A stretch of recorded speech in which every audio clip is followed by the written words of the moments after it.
Coming up on this episode of Nintendo Cartridge Society, health insurance. I'll stick to the vitality sensor, thank you very much. It's dangerous to go alone, so the Nintendo Cartridge Society goes with you.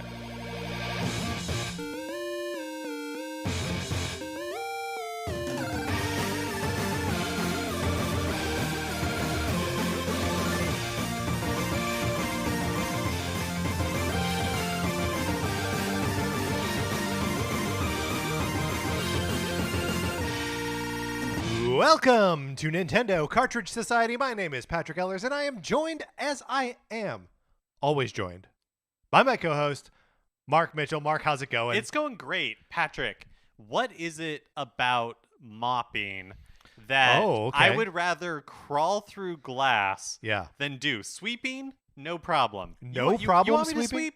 Happy to sweep. Give me like a Swiffer. Sounds like a young man's back. Look, sweeping I also find difficult because there's this like repetitive motion and like I'm tall, you're tall, we're both tall people. You got to like crouch a little bit. I don't think they make brooms for tall people. Is this Wow, do you think that we've just first of all, nobody steal this idea. Right, brooms for tall people. Brooms for tall people. Tall people brooms. But I look, mopping, I'm with you. There's nothing gets clean. Like all you're doing is making water dirty. Yeah. You're creating mud, but I'm over it. Now I'm all about brooms. Now you're all about tall brooms, tall people. Tall people. How quickly can we get in front of Shark Tank? Ooh, I mean, probably like 2 years, maybe. I feel like it's going to be a long time. Well, especially because they probably filmed those months in advance before they air. Right. Okay. So you got to think like 2025 at the earliest. Okay. So right about the time that the new model of Switch is coming out. Now, are we pigeonholing ourselves in just brooms for tall people and should just be adjustable brooms? Brooms for all sizes. No, here even better. Brooms for tall people and brooms for short people. Oh, that's right. We sell two products. Yeah. Yes, that's right. Crazy. Yeah. You have a household with a tall person and a short person, you need two brooms. I don't think you should have that. I think you should only people of similar sizes in a household. So I knew a couple that one person was almost 7 foot and they were a sword swallower, and the other person was like 4'3", not a sword swallower. That was a great couple. How does a sword swallower find a non-sword swallower? I think like you just travel in. Maybe they're a sword swallow. Maybe they're sword swallowing enthusiast, but so they appreciate the art, but they themselves do not. So they're still like meeting up at conventions and stuff. Right? Okay. Yeah, exactly. Mark, my copy of Sonic Forces. Would you like to borrow it? Would you like to swallow it like a sword? We don't have any rules about the Sonic Forces borrowing program. I would discourage anyone from swallowing it. Yeah, I mean, there are no rules, but part of it is that it has to be returned. Right. Should be returned. We don't ask a lot of questions about what happens to that copy of Sonic Forces. We don't ask what kind of system it's been through, digestive or otherwise. You can email us at nintendocartridgesociety@gmail.com and give us a mailing address so we can send you my copy of Sonic Forces for you probably not to swallow, but who knows? There are no rules. You play it for as long as you want. You don't swallow it. You send it back. I pay for postage both ways. It's the perfect borrowing program. Could there be a copy of Untitled Goose Game? There could be a copy of Untitled Goose Game in there. I would also say don't swallow that. It's no different from swallowing a copy of Sonic Forces, except that as far as we know, we haven't done it ourselves. We don't know. And if we have, we're not talking about it on mic. If you swallow Untitled Goose Game, is that vegan? Our Nintendo Switch game cart's vegan. I don't think we know that. Yeah, I guess we don't know. It's part of like the sour, taste that they apparently coat these carts in. It's lamb's blood. Beef fat. Yeah, lamb's blood. That's right. Useful for Passover. Right, but very little. Useful for Passover and for discouraging people from eating cartridges. Yes. Yep. Another thing you can do is you can leave us a 5-star review on Apple Podcasts, Spotify, or wherever you get your podcasts. Patrick and I truly appreciate it so much. We really enjoy seeing your reviews, reading your reviews, and it helps people find the show. So thank you to everybody who has left us a review anywhere that you get your podcast. If you leave us a review in the US Apple Podcast Store, we see it and we'll give you a shout out on the show. If you leave us a review anywhere else, we still really want to thank you. So hit us up on Twitter, send us an email, just let us know. Yeah, because we would love to shout you out on the show. All right, Mark, we've got a fun task ahead of us, I think. Let's talk about all of the various exercise and fitness initiatives from Nintendo.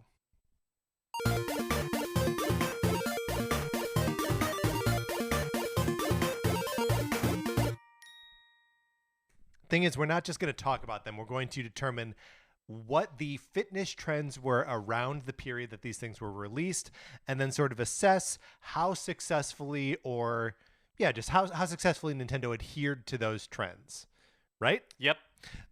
So I think, and we're going to do this chronologically. So I think we're going to start in earnest in the late 80s with the Power Pad. But before we do that, I think we have to shout out the earliest, as far as I can tell, earliest known example of Nintendo having a like physical, like if not exercise, at least like sport related thing, which is the Ultra Machine, right? Right.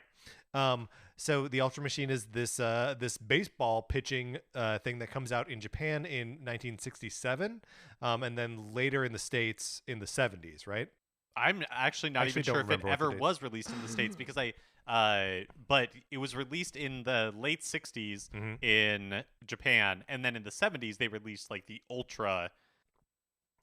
It's already called the Ultra Machine. That's its proper name. Super Ultra Machine? Here's the thing. We didn't do much research on the Ultra Machine. Well, part of the reason why the Ultra Machine is so top of mind, yes, and we didn't actually talk about this on Tuesday, is that you had been playing Rusty's Real Deal Baseball, yeah, and that encouraged that. You having fun with that was like, I should get back into Rusty's Real Deal Baseball because I had played it a little bit, totally forgotten, but I had a couple of the games, and I had forgotten that in that game, anthropomorphic Ultra pitching machines are like tossing balls to you. Yeah, it's not even that they're anthropomorphic so much as they are human beings and their heads have been replaced by Ultra Machines. Yeah, that's right. Yeah. It's like a Silent Hill. Yeah, it's Ultra a pyramid Machine head, character. but it's Also, they're gendered for some reason. They're totally gendered. Yeah. Also, they're wearing like a suits. Lady Ultra Machine. Yeah, he's wearing like a business suit and wearing sensible heels. Okay, here's the deal. Yeah. Lay it on me, Mark. Ultra Machine was released in 1967. Yeah, and then the another version is known as the Ultra Machine Deluxe was released in 1977. So there we go. That deluxe branding, going all the way back to what did you say? 70 what? 77. So 77? like 10 years. Yeah. Wow, that's so wild that they put out this pitching machine and then 10 years later, like, did a revision on it. Yeah. So that's really what we need to be looking forward to is 2027 for the Switch Deluxe to come out. Yes, exactly. Which sounds like a McDonald's sandwich. But look, that's all just sort of like preamble. I think we can agree that the first like real Nintendo product that was widely available in the States and worldwide that asked like physical activity of the player is the Power Pad, with the attendant World Class Track Meet, which is a sort of rebrand of it's a Namco game, right? Originally called Stadium Bandai. A Bandai game called Stadium Events, that Nintendo started publishing with the Power Pad. We had one of these, the Power Pad. We bought the NES with the Super Mario Brothers Duck Hunt World Class Track Meet cartridge, so it had the Zapper and the Power Pad in the box with two NES controllers. It's insane to think of how much hardware is in the in that bundle. But yeah, so that comes out in the States in 1988. So Mark, what do you identify as the sort of fitness trends, and how did you approach this era, the Power Pad era? I think of it so much like the 80s because the game that we identified specifically, because there is the World Class Track Meet, but the game that there was a like aerobics game that was released by Nintendo as well, and that's really what I think of as the 80s is the era of like Jane Fonda, yes, the era of aerobic workouts, Well, and it's not just the era of aerobic workouts, but it's the era of aerobic workouts at home. I think that is like because you mentioned Jane Fonda. She has her VHS tapes. Richard Simmons was doing that. Buns of Steel, like all of these things, all of the a 20-minute workout. All of these are like videotapes that like blow up for the at-home fitness market, which. I mean, this is one where I feel like Nintendo's right in the pocket. Like they're just exactly doing it. Yeah, totally. So this was another. I feel like the Power Pad is so interesting in general because it really is kind of like the early Wild West of Nintendo, where they didn't create the Power Pad. The Power Pad was created by Bandai, and Nintendo just licensed it in America, and they do the same for a lot of the games. So Dance Aerobics was released by Bandai in Japan, but in America, it was published by Nintendo. I also think that the sort of like Olympic, there's no like official Olympic branding in World Class Track Meet, but it is like obvious that what they're doing is like sort of playing on the like popularity of the Olympics in America in the 80s. And it's like it's important to remember how big the Olympics were in the 80s, especially in the States. Because 84 was the Los Angeles Olympics, and it was 4 years after the wherever they were in Russia, or in the USSR, which were being boycotted by a lot of the rest of the world. So this was like the first Olympics back in 8 years, basically, and. Because it was happening in LA, like the sort of entertainment capital of the world, the United States for sure, but probably the world, that it becomes this really fascinating, like crossroads of sport and technology and just like opportunity, because this is the first time they were able to use like communication technology so that results weren't being communicated by like courier or like through telephone. Like they were actually kind of using a primitive version of internet to like get all this information out, which meant that there was more coverage of the Olympics. 180 million Americans watched the 84 Olympics out of Los Angeles. There's an awesome Sports Illustrated article that like goes through all of this. I totally recommend. We'll link to it in the show notes. But all of which is just to say that like Olympics and like track and field stuff was like top of mind and like just part of the American psyche for sports. So like I think that also lends to World Class Track Meet being like right in the pocket of like what was happening at the time. I remember it was because you're right, it doesn't have like specific Olympics branding, but the atmosphere in the game, like the backgrounds and everything, totally evoke that Olympic spirit for sure. Yeah. So I mean, I think in that way, and the sort of like at home dance aerobics, whatever. I think that's like totally in line with the fitness goals of the 1980s, right? Yeah, absolutely. What was your personal experience with the Power Pad? Because we also had that like triple pack. Yeah. But the only game that like World Class Track Meet was the only game we ever had that. So side A on the Power Pad, because side B was actually I think it's reversed. I think side B is the one that is the one with like the running pads that's on. What I was gonna. That's what I meant. So like side A was always a mystery to us because we never had a game. We also never had dance aerobics, or whatever it's called. Accommodated it. There was another sort of like track event game that I don't remember what it was called that I would rent from time to time. And required the Power Pad, but again, still the B side with the running. Yeah, it's totally weird. And also, like, why were there so many? Because there were 4 rows of 4 buttons, but like you only ever used 2 at a time. Well, for the running, but but I wonder if for like dance aerobics that it was monitoring steps, and so it wouldn't just be in place; it would be like behind you. But that was why the other side was in there, right? Because there was like 2 in the middle, and then like I don't know if there maybe there are like 4 in the middle and like 2 in front, 2 in back. Well, as someone who only ever owned World Class Track Meet, I have no idea. Can we talk about some of the like other 80s like fitness and exercise trends that are not served by World Class Track Meet and the Power Pad? So karate becomes huge in the United States. Karate was really big. Really big in the 80s. Do you think that I don't know exactly why that was, but there were games that were kind of like serving that market. Like Yeah, but not like Nintendo ported like Mhm. Karate Yeah, for or the NES. Kung Fu. Kung Fu, Yeah. yeah.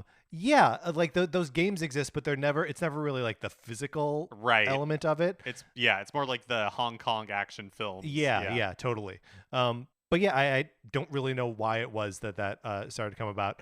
Other things that came up in my research, racquetball made a big like resurgence in the 80s, and also just like the concept of like gyms and health clubs for like regular people were also kind of a new idea, which I think is also a little bit in line with the like at home fitness routines and like cassettes and stuff, just sort of like democratizing fitness. Everyone can do it. Well, if you're ready to move into the 90s, I feel like that is a trend that continues. Like, so in the 80s, you Yeah. see the resurgence of, gyms for normal people. Yes. And then in 90s, it follows with, like at home gym equipment, basically like the Nordic Track. Right. And okay, let's just one last thing I wanted to mention about the 80s. It's when we start to see low fat like in dietary. Like, I don't want to lose sight of the nutritional angle of this, because it's as important to fitness as exercise.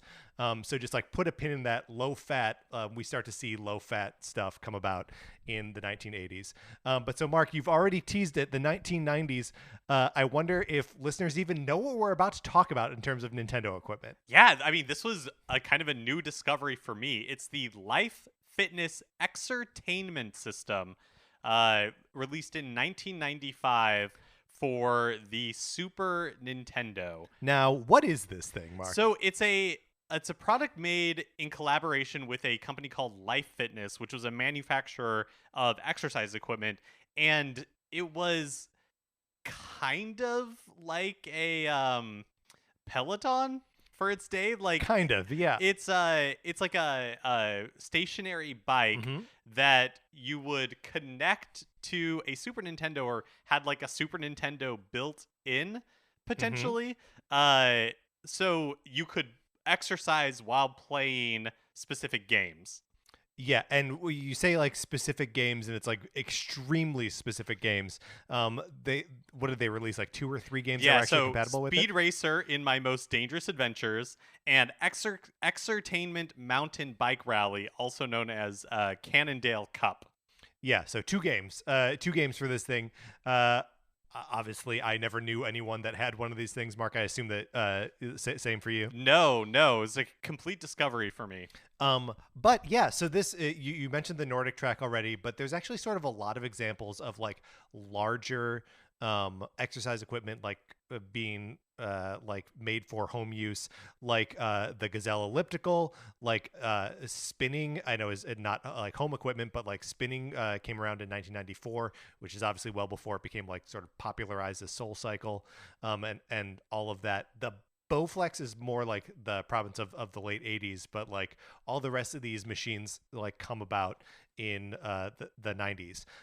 The Life Fitness Exertainment System was released in 1995, so I think they're pretty well in the pocket there. What do you think? Yeah, totally. And like, I feel like it's capitalizing on 2 really big trends of the time, which are at-home exercise equipment and Nintendo, and like the new providence of video games. There's this really funny, you on YouTube, you can find this Life Fitness Entertainment System promotional video. Exertainment System promotional video from 1994, and it is a very like, it opens with this very kind of like stock that was then, and it's in like black and white, and it shows old like 1940s footage of people working on stationary bikes and all that kind of stuff. And then this is now 90s graphics exertainment, like Life Fitness Exertainment System, and now people are in Dutch angles riding on these stationary bikes with Super Nintendos in front of them connected to their TV.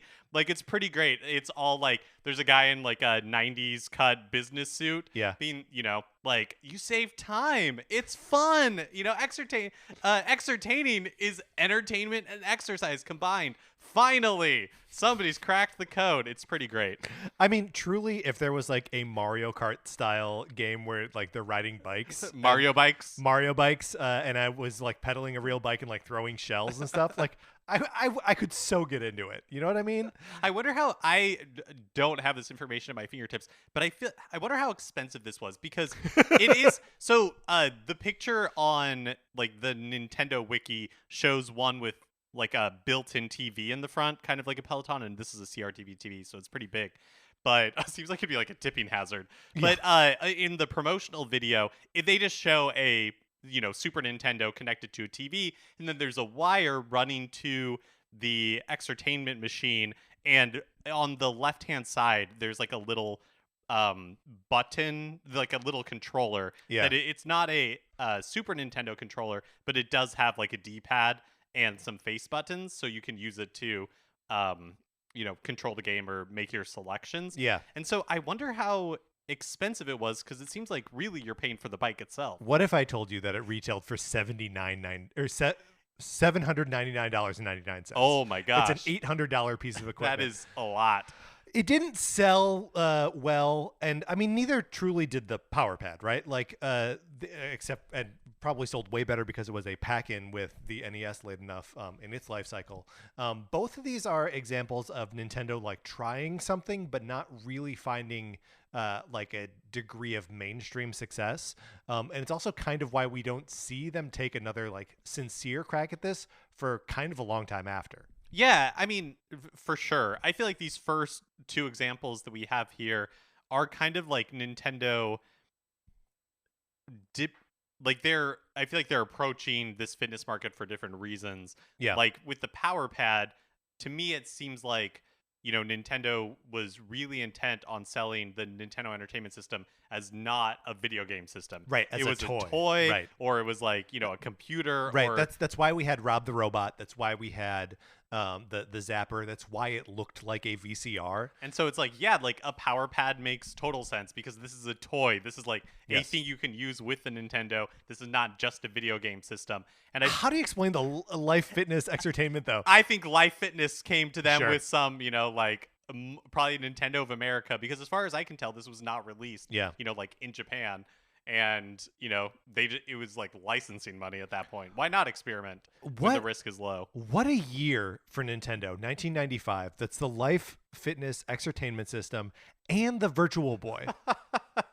Can you imagine if Life Fitness had held out just a couple more years and you got like a Nintendo 64 version of this? And it would have actually like worked because it would have been like 3D and stuff. Like, it seems like they just missed the boat on it.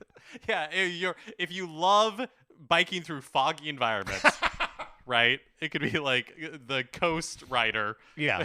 You're just going down the western coast, the Yeah. west coast of the United There you States. go. Other things that I tagged as fitness trends from the mid to late 90s. Barry's Boot Camp starts to appear in 1997, 1998. wow. And then just in like terms of nutritional stuff, which again, we're just sort of like putting a pin in because like I don't necessarily know that it's relevant here yet. But this is when we start to see like low carbs and like not subtraction, but elimination diets like Atkins and stuff like that. So we cut fat in the 80s. Now we're cutting carbs in the 90s. So moving on to the GameCube era, we have one entry here. Skipping all the way past the Nintendo 64. The Nintendo 64. On Tuesday, we read a couple of emails from listeners who were commenting on last Thursday's episode about RPGs that didn't come to Switch. Yes. In that episode, we made a plea for people to tell us about Nintendo 64 RPGs And that we missed. no one heeded that call. But I will make another plea for this Yes. episode. If you know about fitness equipment for the Nintendo 64, Please definitely let let us us know. know. Yeah, Because we could not find anything. Not a thing. We have to skip forward to the GameCube, and I feel like this is only a partially relevant entry. You want to introduce it? Sure, folks? it's Dance Dance Revolution Mario Mix. So this is obviously a version of Dance Dance Revolution, but featuring Mario music. I don't know how well this fits into fitness trends in the early aughts, the 2005. But it definitely is just like riding the wave of arcade-based rhythm games. Yeah. Yeah, for sure.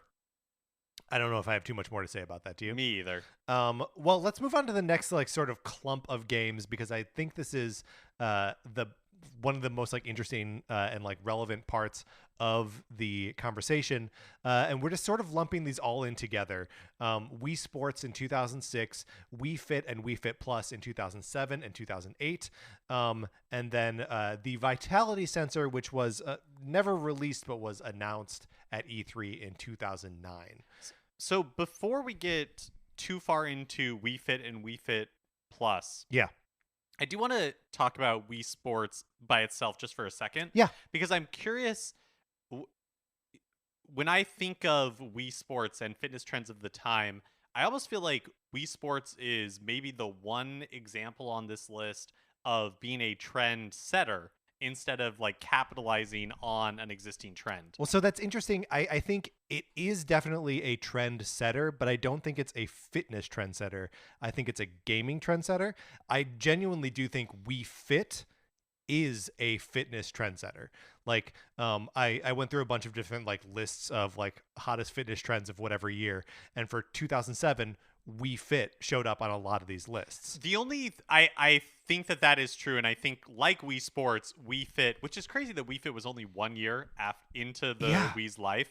I think of it being kind of like later than that. So do I. Or like that there was more space between them. But I feel like Wii Fit and this idea about like holistic health, Yeah, is that's true. is You're a right. trend of like the mid-aughts because, to my awareness, anyways, this is when yoga Yes. really hit the United States Yeah. and hit it hard. Yeah, well, the yoga like starts to really blow up in the U.S. like 2003, 2004, somewhere around that time.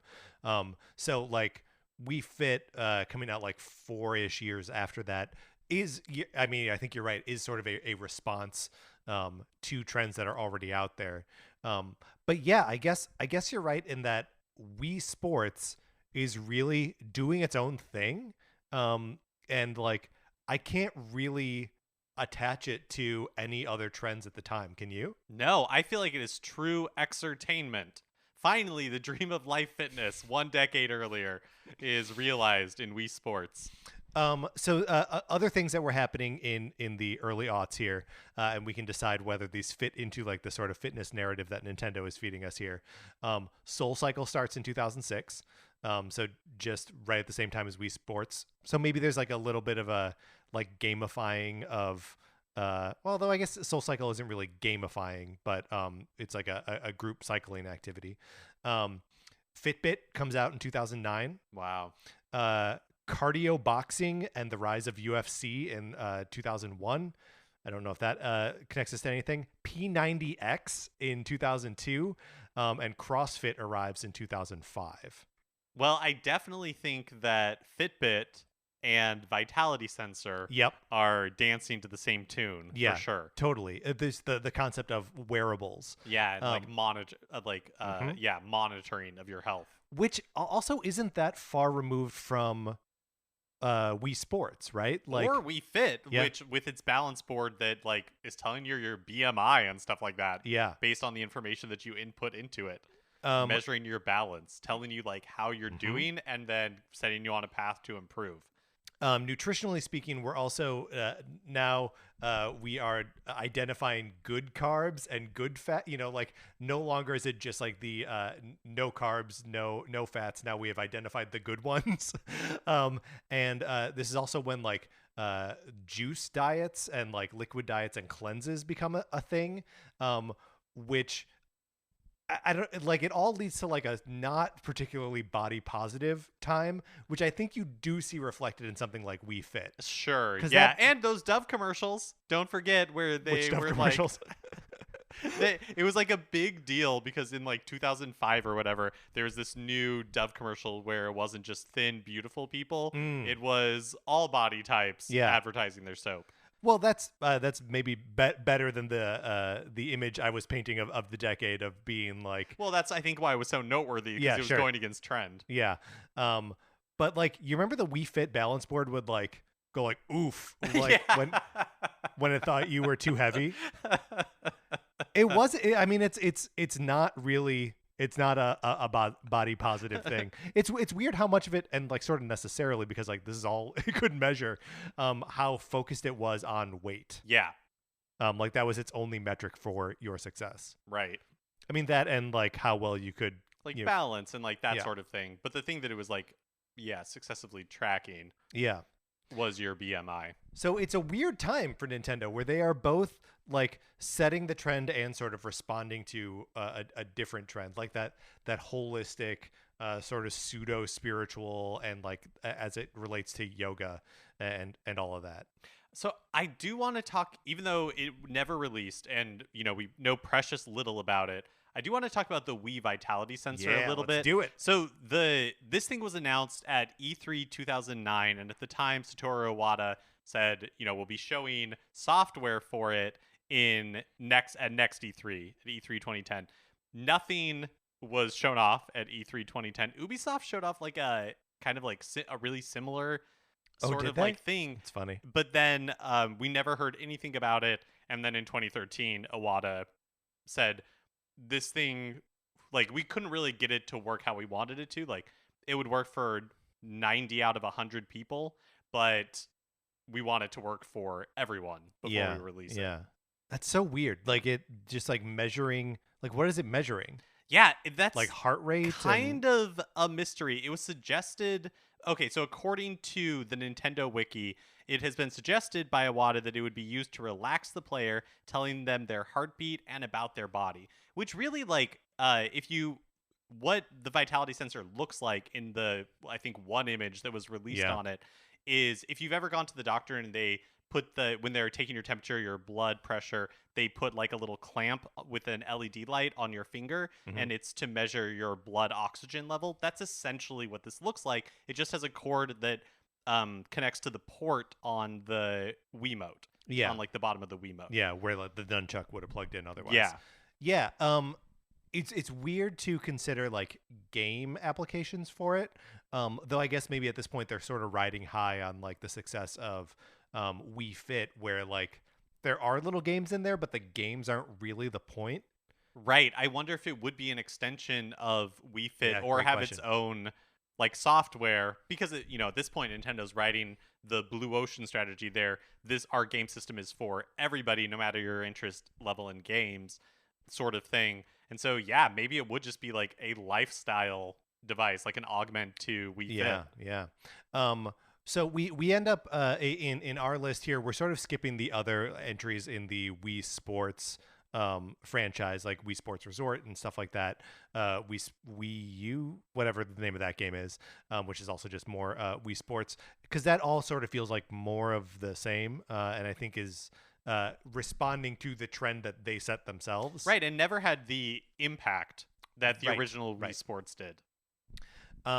So I think that means that our next stop is Ring Fit Adventure in 2019, which means, nutritionally speaking, Nintendo sort of skips the paleo movement. Like, you know what I mean? And and again, not that they're totally responding to any of these Right. nutritional things, other than to note that like they were also body negative during the aughts.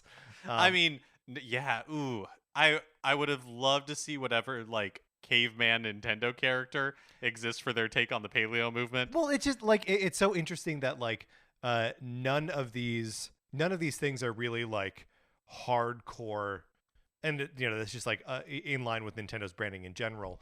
But like they're all sort of friendly versions of fitness, right? Right. And there's no even during when UFC and P90X and CrossFit are like coming out as like, this is how men work out competitively. Then Nintendo's like, no, we're doing yoga and we're playing tennis. I appreciate that Nintendo not being swayed by like that end of the. It's not like of the super trend. aggro. Yeah, it's not super aggro, Yeah. which I think is unique for fitness related stuff. Mark, 2019. Ring Fit Adventure. When this was announced, I remember just being baffled. Yes, agree. Like, also the announcement video itself was so strange because there was such a Stepford quality to the presenters in Yes. the original launch Yes, video. that's right. Where it's That's just right. like, what is this thing? Yeah. It was so weird. Well, and we were, I think just, and this is not fitness trends necessarily, but like just Nintendo trends at this time, we were not that far off from the announcement of Labo, which was also weird and we didn't really understand. So like, yeah, I think we just gotten into a groove of like, I don't know, every now and then Nintendo's going to do something with their incredibly successful system that we don't get. That's true. We were 2 years into the Switch being like a massive success, Mhm. and especially around the time that Labo was announced, they kept talking about the messaging from Nintendo was like, we are looking for additional ways for people to use Yes. their Switches, like to expand, the use for it beyond just playing video games. And so Labo came out, it made a ton of sense. When Ring Fit Adventure came out, it also made sense in that way. Just the presentation and like the idea was such not a hard sell, but it just didn't it just seemed so weird. It seemed so strange. And I think both you and I at the time were like, cool, but pass. Like not super. Right. Neither of us rushed out to get it when it released in October 2019. Something we would regret like 5 months later, but us and everybody. Yeah, us and everybody. But let's not really get ahead of ourselves because I think there's a lot to sort of parse about what's happening in the late 2010s that this coincides with pretty well. I know I mentioned the Fitbit earlier, but Fitbit watches become like more robust and have better tracking. Like 2017 to 2019 is where they start to like really take that seriously as not just a thing that's gathering data that you like sync with your computer at home. Like it is a full-on like wearable fitness experience. And also we see that coming out of like Apple Watches at the time too, where there's just more integration there that is its own fitness thing. This is also sort of where Peloton blows up. Remember the gift that gives back commercial? Do you remember the Oh my Peloton gosh, commercial? yeah, that was so like controversial. Right, or at least launched 1,000 think pieces. It definitely did. And in the commercial, a husband gives his wife the Peloton, and she's like, it changes her life, and she exercises on it every day. That came out in December 2019. Wow. So like dovetailing almost perfectly with Ring Fit Adventure. And I know like by necessity, any of these Nintendo things are going to be based on like fitness at home. But like, I don't know, the sort of like twin rise of Peloton and Ring Fit Adventure, that doesn't seem like a coincidence to me. I think another thing that is kind of interesting is looking back at the Wii era with the balance board Mhm. for Wii Fit. Like that was such an explosion of peripherals for Yes, video games yes. with Guitar Hero and Rock Band and all that kind of stuff. And then that trend died out Right. really quickly. And in the Wii U era, that was not, if you had a balance board from Wii Fit, you could use it with Wii Fit U or whatever it was called. Yeah. But, nobody was introducing a lot of at-home peripherals at the time. And, when the Switch came out, it had the Joy-Cons that could do a lot of stuff. Yeah. But the ring and the leg strap for Ring Fit Adventure are such a cool application of the technology in Joy-Con. Yes. Yeah, I agree. Well, and it's interesting how it is a peripheral, but it's sort of minimal. Like the leg strap is just a leg strap. And the ring, does the ring have any tech in it, or like how is it sensing I think it is purely like how it's sensing like pressure and stuff. Yeah. I think it's the tension. I think it's measuring the tension with the Joy-Con. It must be. How would it do that? We We don't know how any of this works. But it is notable for being a peripheral that is like mostly just plastic. Right. But yeah, so does that line up with Peloton, or is like, because Peloton is such a like piece of tech in your house, right? Right. And then it's also like a membership. It's like online. It's real time with like actual trainers and stuff. Does Ring Fit, is that like are they following the same line, or are they separate? I think that there are parallels there, and if we're ready to move on to 2020, I think the parallels really continue because we can move on to 2020 in a second. yeah. But there were a couple other things I just wanted to throw out here. with Ring Fit, where I do think that some element of body positivity has come into has like permeated the like ethos of Ring Fit Adventure, because Ring Fit will never tell you that you're fat. It will never it does not gauge your success by your weight, and is very realistic about what changes you can expect to your body even by like doing the thing regularly. I think it has a very healthy relationship with the player working out. Yeah, I completely agree. think Ring Fit is actually very like responsible and good in that regard. And it does the sort of classic Nintendo thing of like, you've been going for a little while, shouldn't you stop?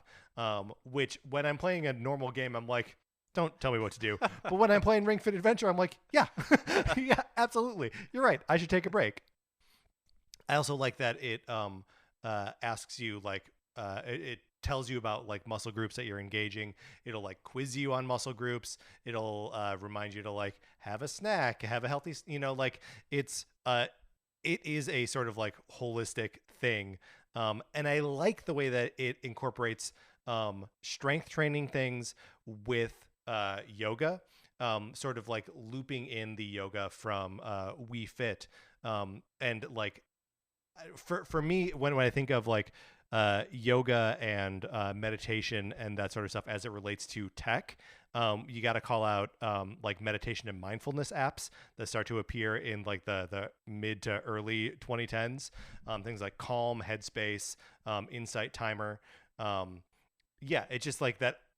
I see parallels here and just want to like call them out and say that like Ring Fit Adventure is just riding that groove perfectly. Yeah, I feel like a lot of Ring Fit Adventure is, true exertainment, right? Yes. Because it's the first of these games that I can really think of that have such a strong game element to it. Yes. Where you have like progression in true like RPG terms, tied to gameplay. And yeah, there are just like free workouts and mini games that you can do with the RingCon and all that kind of stuff. But there's also just like a main story with that is just kind of like an exercise RPG. And like one of the truly physically demanding. It is, yeah. Like you do it and, like you're sore the next day. Like it's a legit workout. Like I think it's possible that we don't give enough credit to how successful Ring Fit Adventure is at being what they set it out to be. Yeah, hard to fake. Yeah. Like it's hard to, fake the exercise. Yeah. Yep. Totally. Would you like to move forward into 2020? Well, I think the world changes. Yeah, the world changes. Every lots of lockdowns because of COVID-19. Everybody's at home, and demand for Ring Fit Adventure just like skyrockets. You and I both, scramble to get copies when they're available on Amazon. And I remember tracking it for a while and like seeing what it was retailing for on or not retailing, but what it was going for on the secondhand market, and it was frequently 3 times the cost of crazy of its MSRP. Yeah, I really think if it hadn't been for the COVID lockdowns, I probably would not have experienced Ring Fit Adventure. But the parallel with Peloton being that demand for all at-home exercise equipment, including Peloton and Ring Fit Adventure, just exploded in 2020. Well, and particularly like the sort of gamified versions of those things, or the gamified or socialized versions of them. And I think that's sort of twofold. One, the social thing is that it was impossible to like, go anywhere, like see people. And the game side of it is that like people were playing more games, right? Like that was a real thing that happened in the pandemic, is that as lockdown happened, people were playing more video games. So like the appetite for something that is exercise in a game or exercise and social goes way up, which is how we can track that for both Peloton and Ring Fit Adventure. Absolutely. The other fitness thing that comes out from Nintendo in 2020, this is important, Jump Rope Challenge. Mark, you remember Jump Rope Challenge? Yeah. You downloaded from the eShop just a very simple game that seemingly was made by Nintendo developers kind of in their spare time, that Nintendo put on the eShop for free for initially a limited period of time. And they even announced a date that they were going to remove it. And then they just left it and up then there. they reversed course, because why take it down? What would be the point? And Jump Rope Challenge the simplest possible interface. It's just you and a rabbit, and you pretend to jump rope with your Joy-Cons. Again, sort of just using the equipment that you already have. There are no peripherals for this. I find it maybe a little weird they never released like an actual jump rope that you could like slot your Joy-Cons into. I mean, I think this was never meant to be Yeah. anything more than just kind of like an surprise oddity that came out during the pandemic. But yeah, like they released at least one update for it where you could they'd introduced more outfits Yeah. for For the bunny. for the bunny, and it would keep track of your high score. But that was essentially it. Yeah, it was a feature poor game, but is just so like friendly and fun, and like really it's being the Nintendo thing, but it's also being the it's hard to like remember the early days of the pandemic now, but just like everything seems so dark and so terrible. Yeah. That having a fun, colorful little fitness game that they put on Switch for free was just like, I don't know, it's just so like fun and inviting and appropriate for the time. Like it's just, I don't know, it was the prescription fulfilled as far as I'm concerned. Absolutely. And obviously during this time is the real like everything is like do it at home or make it at home. And so this is where like Jump Rope Challenge and Ring Fit Adventure are just like, I don't know, there's like 100% in the pocket of like what we were asking for in terms of at home fitness. And I think Ring Fit Adventure continues to sell well. Yeah. It'll be interesting to see if we get like a sequel to it Mhm. with additional, or there's DLC, or if it's just kind of like a successful one-off and not everything needs to be a franchise. Yeah, or if they do just another thing with like the Ring Con, I don't know. Like, Ring Fit Adventure is one of the better selling Switch games, right? Like it's on that. Maybe it's not in the top 10. I don't remember where It exactly. sold it more falls. than Fire Emblem Three Houses. There you go. So and at a higher price point too. So I'm sure they'll revisit something like that in some way. But Mark, this brings us to the present, or dare I say, the very near future, with Nintendo Switch Sports, the sort of sequel to Wii Sports, coming out obviously in 2022. Do we think this fits in with like current fitness trends? I wonder if it's like fitness trends or if we are just on the cusp of a 20-year nostalgia cycle. And so the Ooh, great timing point. for, a resurgence of a reintroduction of Wii Sports as Nintendo Switch Sports just like fits the moment. Yeah, I mean, I think that's probably pretty right. I do think one of the features that we can tell that they're leading with is the sort of online version of this, which I think the ubiquity of like online workouts from like, Sarah used to do a lot of yoga classes online during the pandemic. We're just like over Zoom or whatever.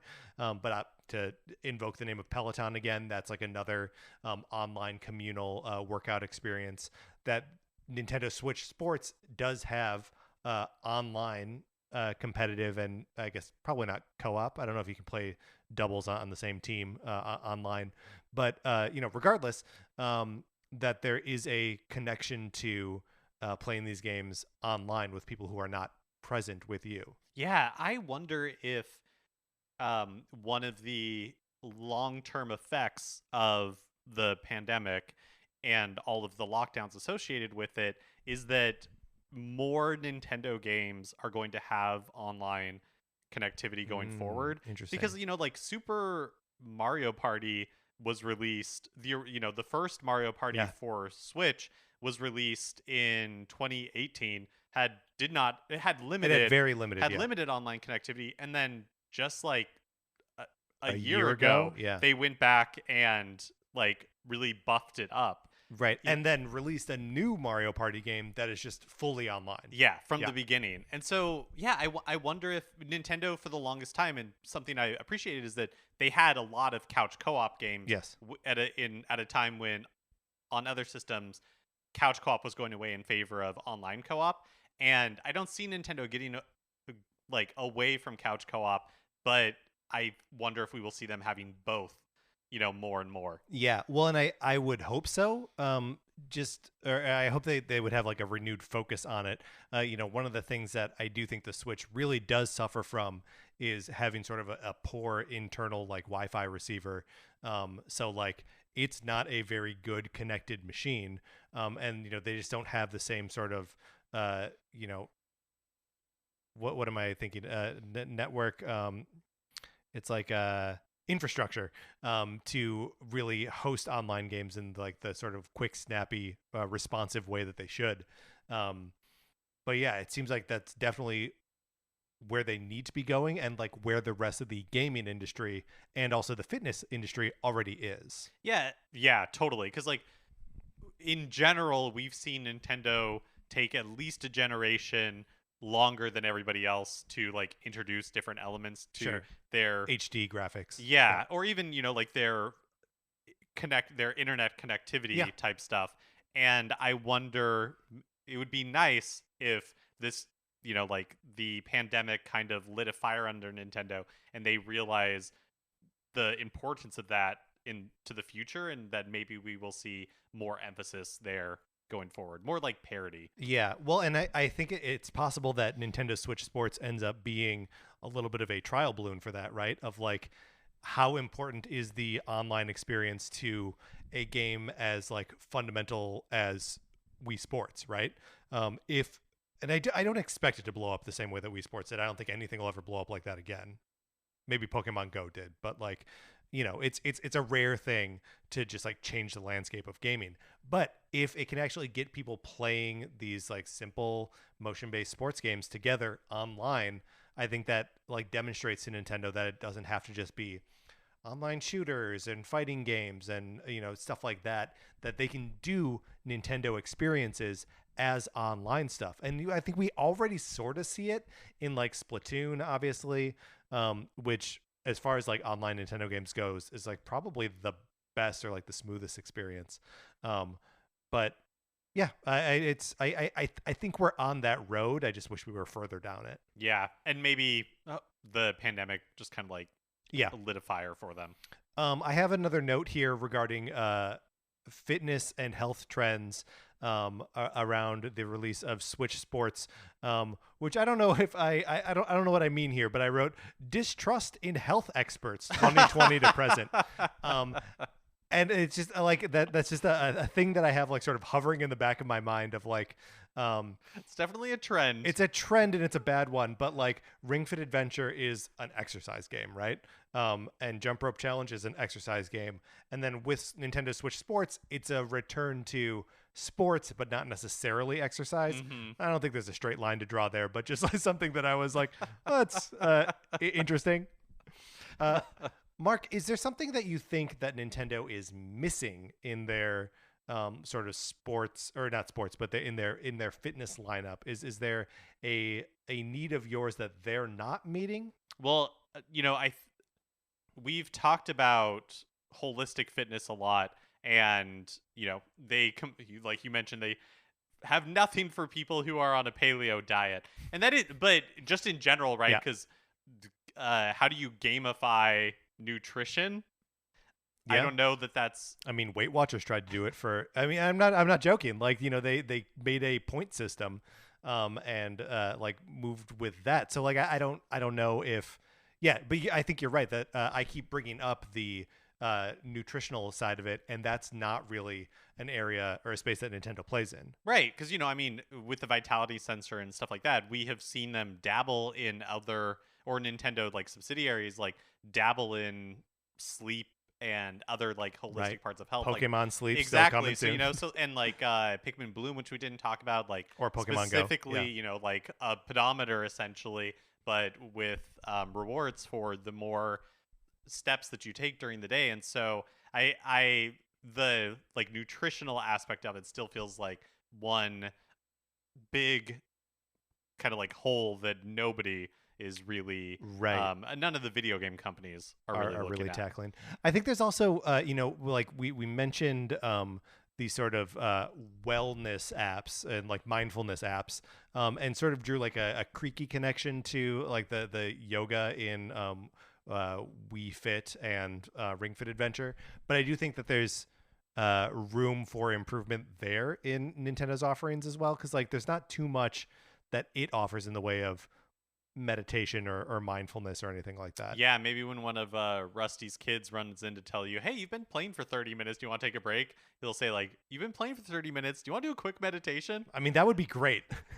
I don't know if this falls into like fitness necessarily, but I also just wanted to broach it for a second. There is a sort of a rise in like apps and services that offer access to like therapists and like therapy sessions and like counseling sessions, and I wonder, and I'm inherently distrustful of those things, and I know that some of those apps like BetterHelp and stuff have gotten like a little bit dinged for like how they collect and sell in user information. Once you like sign up with a therapist, then you're protected by HIPAA regulations. But before, when they're like looking for one or signing up for it, that's just information that an app has about you. So, you know, user beware on all that stuff.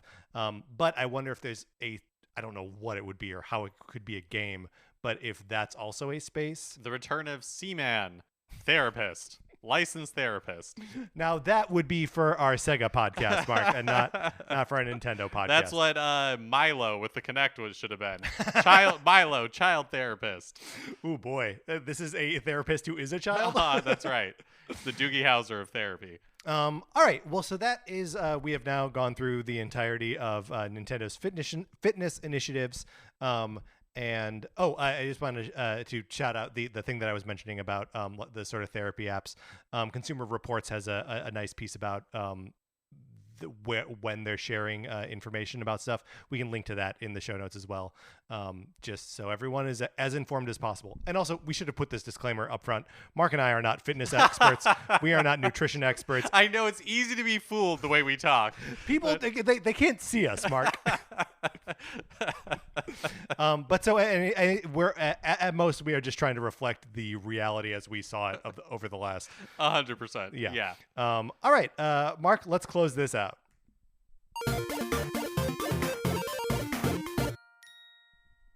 Did we miss any fitness things that Nintendo has dabbled in? Was there's a cool peripheral for the Nintendo 64 that we're completely missing out on? Did we totally whiff and not notice some sort of weightlifting game for the Virtual Boy? There might have been. Who knows? Let us know. Write into us, Nintendo Cartridge Society at gmail.com. Or if you have stories about your experiences, either getting healthier or getting frustrated with Nintendo software that was trying to make you healthier, email us as well. I would love to hear people's experiences with these things.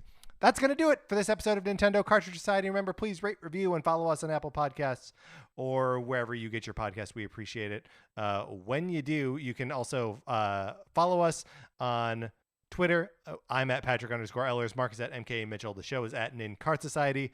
There's a Facebook page, which is just Nintendo Cartridge Society. Olivia Duncan made our logo. Our theme music is provided by 8-Bit Betty. You can get more of his music by going to 8bitbetty.com or by listening right now. For my co-host, Mark Mitchell, this is Patrick Ellers saying thank you for listening.